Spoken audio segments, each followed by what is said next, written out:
Hello, everyone, and welcome back to Classic Comics. This is my review of Picard Episode 4, Absolute Candor.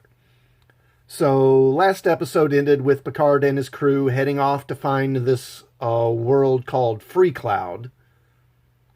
But first, they make a stop off on another planet called Vashti. Now, the episode actually starts with a flashback. Again, we go back to the period when Picard is helping evacuate the Romulans before their sun goes nova and destroys their homeworld. Picard is on a planet called Vashti, where some Romulans have been relocated, and he's established a bond with a young Romulan named Elnor. Now, Elnor is an orphan, and he's been taken in by the Qowat Milat, a sect of Romulan warrior nuns who follow a practice of absolute candor. That is, they will tell you exactly what they feel, no matter what. Now, he's shown as being very fond of Elnor. I keep wanting to call him Eleanor, but it's not Eleanor, it's Elnor. Which is interesting because on Next Generation, Picard was always portrayed as being not really fond of children, to be honest, and not really wanting them around. But of course, he takes to Elnor anyway, because reasons. I guess you could argue that, he's older now and maybe he's changed. I guess I could buy that. Then he gets the news that the Martian shipyards have been destroyed by the synths and the rescue mission is being called off. He tells Elnor and the other Romulans that he's going to go back to Earth to deal with this and that he'll be back soon. Then we move to the present, and we get Dr. Jurati, who mentions that there are like 3 billion stars in our galaxy alone. And here we see how floppy and just plain dumb the show is. Much like the writers of Star Trek Discovery, the writers on Picard get even pretty basic scientific stuff wrong. A simple Google search would tell you that there are over 400 billion stars in our galaxy, but the writers couldn't be bothered to just do a quick Google search. This recalls Star Trek Discovery when Burnham wanted to use sonar to detect cloaked ships in space. Now, shouldn't a sci-fi show be able to relate rudimentary scientific knowledge correctly? And shouldn't the people who are writing the series be able to get this basic stuff correct? Then we see that Picard has created a simulation of his home estate back on Earth, in the ship's holodeck. And I guess they did this because they couldn't afford another set. I don't know. Then Captain Rios tells us that the world they're heading to, Vashti, is an area where a local warlord has taken control, and he has a Romulan bird of prey. Then we go to the Borg cube, and we see Soji, and she's trying to figure out what that Romulan woman, Ramda the Romulan, who she spoke with in the previous episode meant when she talked about a destroyer. And she looks at some old holographic records to try and figure the things out.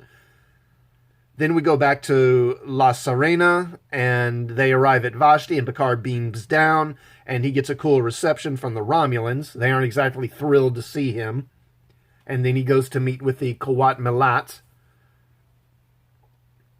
Then we go back to the Borg cube, and Soji is talking with Narek, and he takes her to this ventilation shaft, and they take off their shoes and they slide around in the ventilation shaft. And it's supposed to be funny and uplifting, I guess, but it just comes across as very stilted and contrived to me.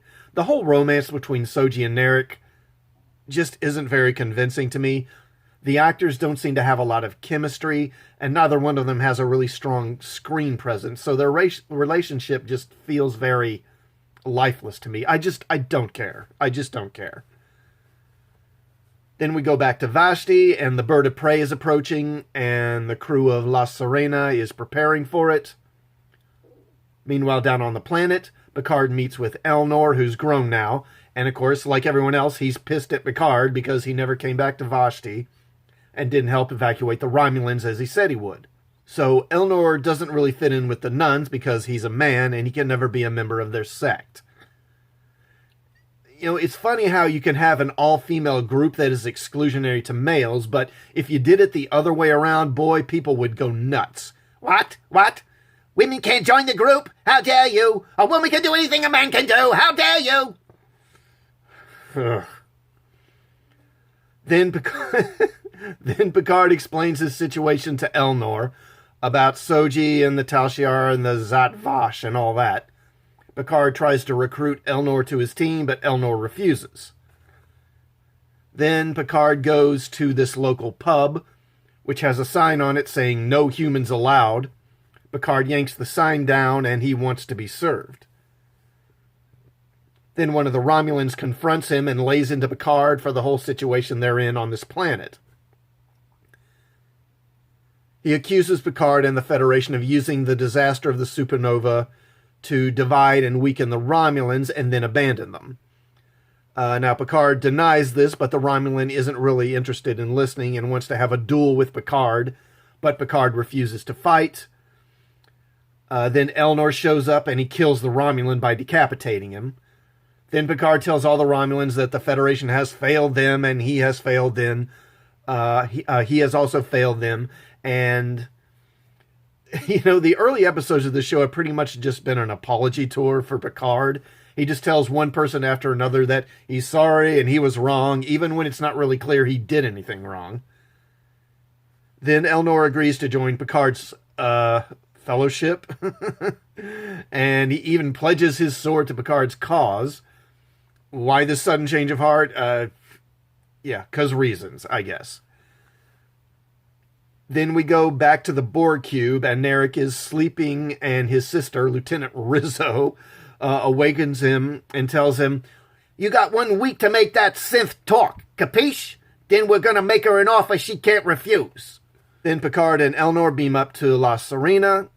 And you know what? I'm just gonna call it the Siren from now on, because I keep wanting to call it the La Sirena, but then I'd be saying the Siren, and that would be silly. So yeah, I'm just going to call it the Siren from now on. So the bird of prey is approaching Vashti, and it attacks the Siren, and they have a short battle, and it's okay. The bird of prey actually looks pretty good. It actually looks just like it should. Then another ship arrives and helps the Siren defeat the bird of prey, but it's damaged and then crashes into the force field around Vashti. But Rafi is able to beam the pilot aboard before it crashes, and it turns out to be 7 of 9. Oh, plot twist. Wow, this is just what this show needs. A strong woman who is stunning and brave to put Picard in his place, because we don't have enough of those. So overall, this actually was probably the best episode so far. It's still kind of dumb, but for the most part, the plot actually makes some sense. I buy the Romulans being pissed at Picard and Elnor being pissed at him too. Unlike, say, Rafi, who just blames him for everything when it isn't really clear he did anything wrong in regards to her anyway. There's a little more action in this. The action is okay. The space battle is well done. One thing that continues to be a bit annoying with the show, really, to me, is the dialogue. Through the show, we get the characters speaking in very modern, contemporary ways, saying dude and using other modern idioms that seem a bit jarring coming from someone in the 24th century. It really takes me out of the show when they do that, just like the swearing. I know that will please some people, but it just sounds out of place in Star Trek to me, since they've established in the past that people in the future don't swear as we do today. But this is Kurtzman Trek, and they're clearly trying to court a new audience, and I guess this audience needs to hear the characters swear in order to buy into them, maybe? I don't know. So that's it for this review. What did you think of this episode? Did you like it or did you hate it? Are you buying into the romance between Soji and Narek, the Romulan twink? Let me know in the comments. And if you like this content, please hit the like button before you go. And also please subscribe to the channel and hit the bell for notifications. And I'll see you all next time. Thanks for watching.